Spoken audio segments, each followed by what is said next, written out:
In my last video, I have discussed about the international conventions, that is the first international conventions worldwide who has given a protections to the copyright in literary and artistic works.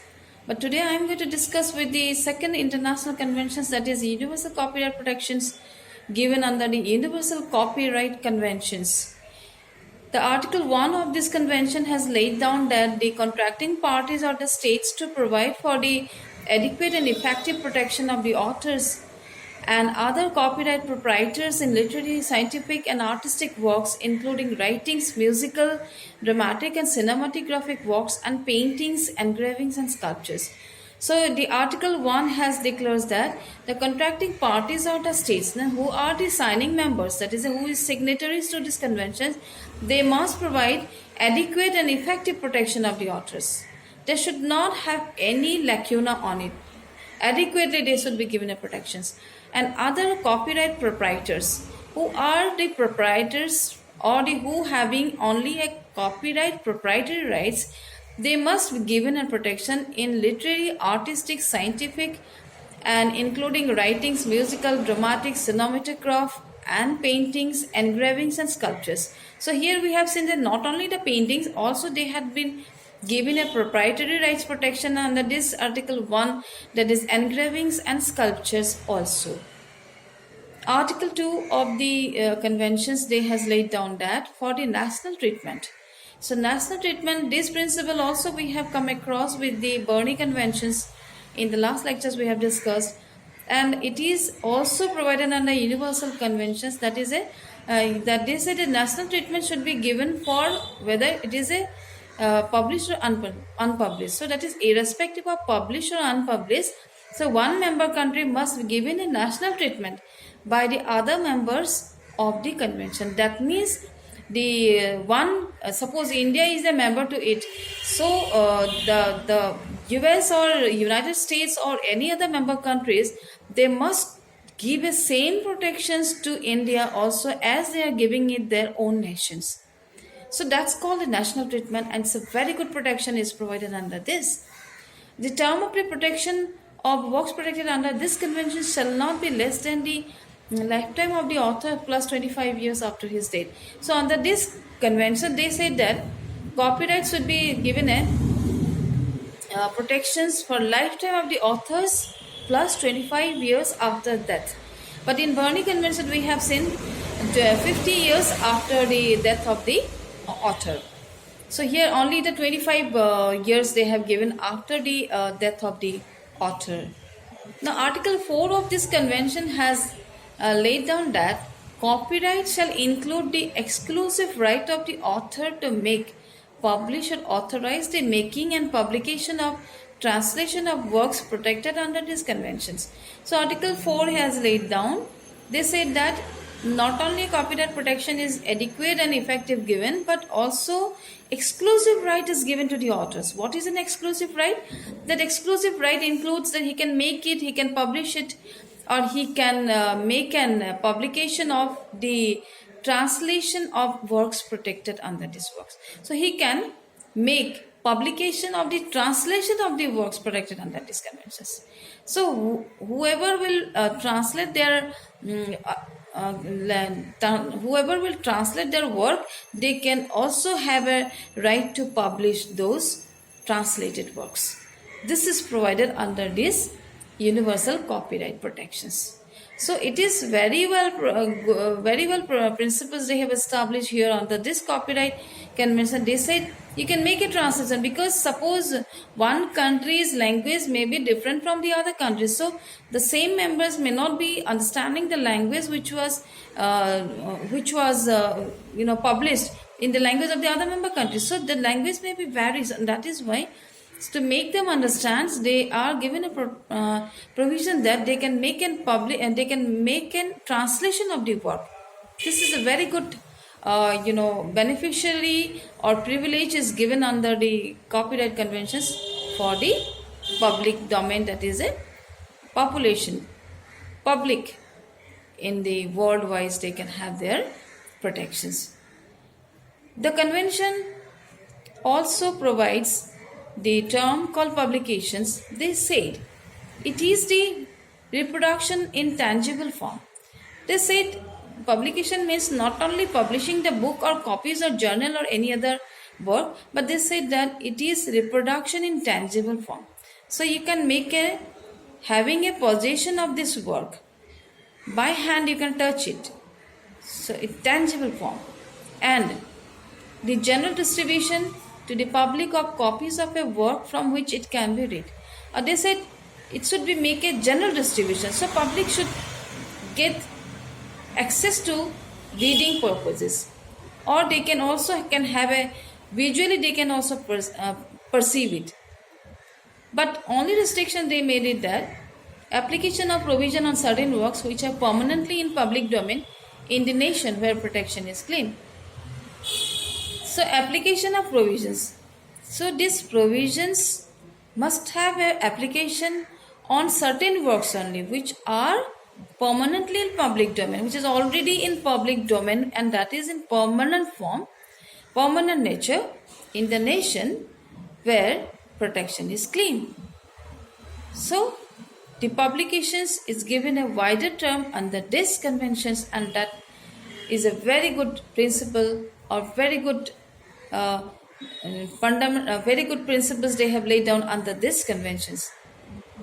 Now, member countries were required to make suitable changes in their laws to give effect to the provisions of these conventions, and a committee was formed to monitor the application of convention in member countries. This committee was called the Intergovernmental Committees.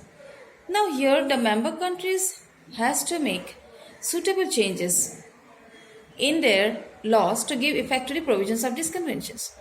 Now to give an effect to these conventions, they must make a suitable changes where and they are required. They must make a suitably they should change the laws, and just to have an intention that give an effective application of these provisions of the convention, and for that some committee has been they have formed, and that committee's name is the Intergovernment Committee, and they will going to monitor it whether this member countries has already been made a change to the law or not to give an effective provisions of the conventions. So the convention also expresses concern that they shall not in any way affect the provisions of Berne Conventions for the protection of literary and artistic works or membership in the union created by that conventions.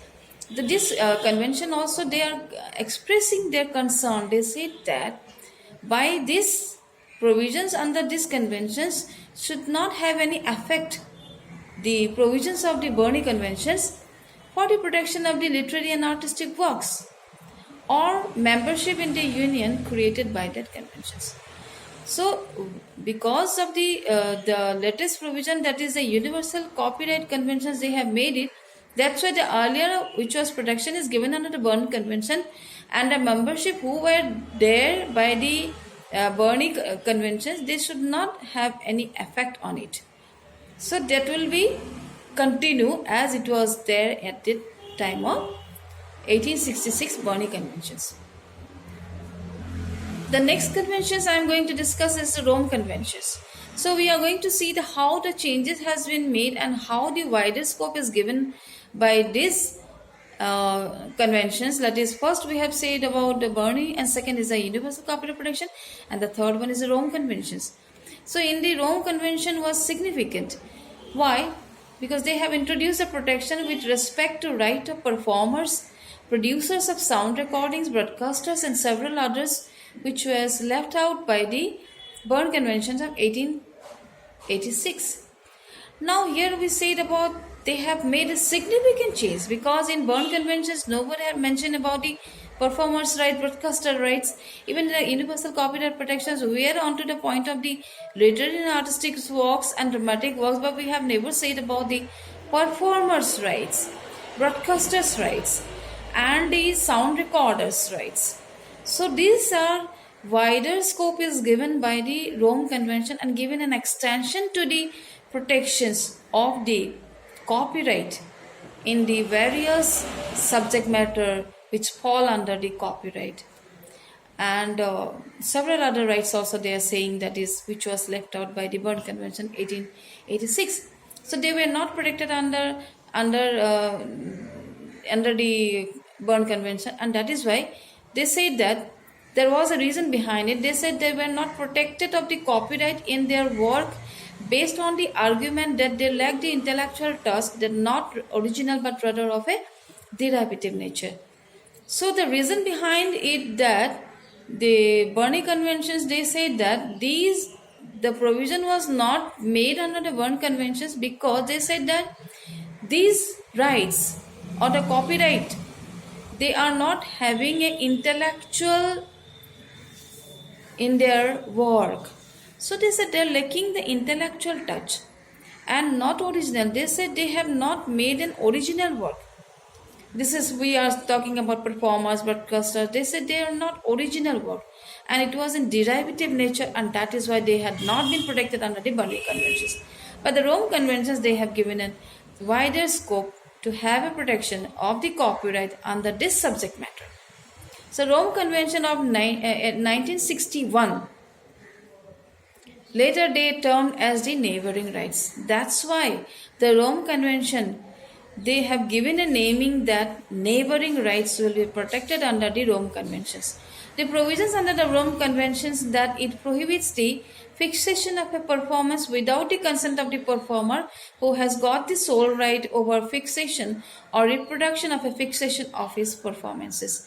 Now, Rome Conventions, basically they are prohibited the fixation of a performance. That means whatever the performance will be made by the performers, so there should not have any fixation work, and it can be done it, but with consent is required. So without the consent of the performer who has performed this, they cannot have the fixation. Fixation means you cannot go for a conversion of it, like you make an cinematograph film, dramatic work, or any other work where your performances has been made a fixing on their program. So that cannot be made it, and you have to get a permissions of the performer who has got the sole right over fixation or reproduction of a fixation of his performances.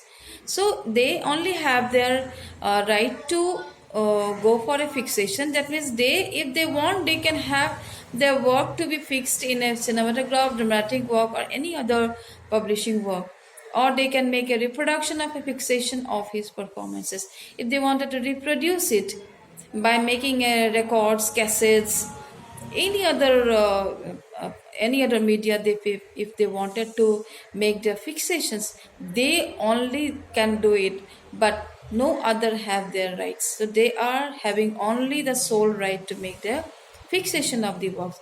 So that is why in Indian scenario there was contradictory views was there when the Bandit Queen movie was, they had wanted to make it. In that time, they, without knowing the consent or taking the consent of the Fulan Devi, so they were not allowed to make their work to be have a cinematograph film. So there was a conflicting views was there. So similarly, many other cases are there where without the consent of the performers, you cannot make a fixation of their work.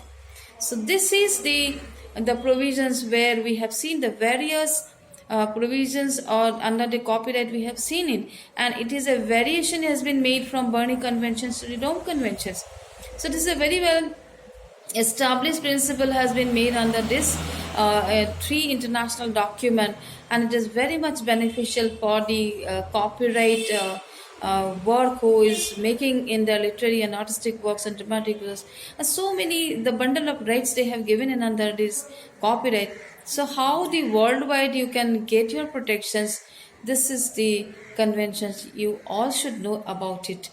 And then you yourself can make in some intellectual creativity, and whereby you can have your protections worldwide, not only the nations where you had been born and brought up. So you can have your protection worldwide, and this is a very good conventions they have made it. It is beneficial for all of you who wanted to go for their protections worldwide. So this is the discussions for today's I have made it. In my next video I'm going to speak about the very important conventions that's called TRIPS, and where the various protections has been given under the TRIPS. We are going to discuss along with the copyright many other rights has been protected under the TRIPS, and that is the latest and the last international conventions whereby all the intellectual property right has been protected under this. So all should know about the TRIPS, that is trade related aspect of intellectual property rights. So this is all should know about the provisions of the TRIPS, which will be protected worldwide.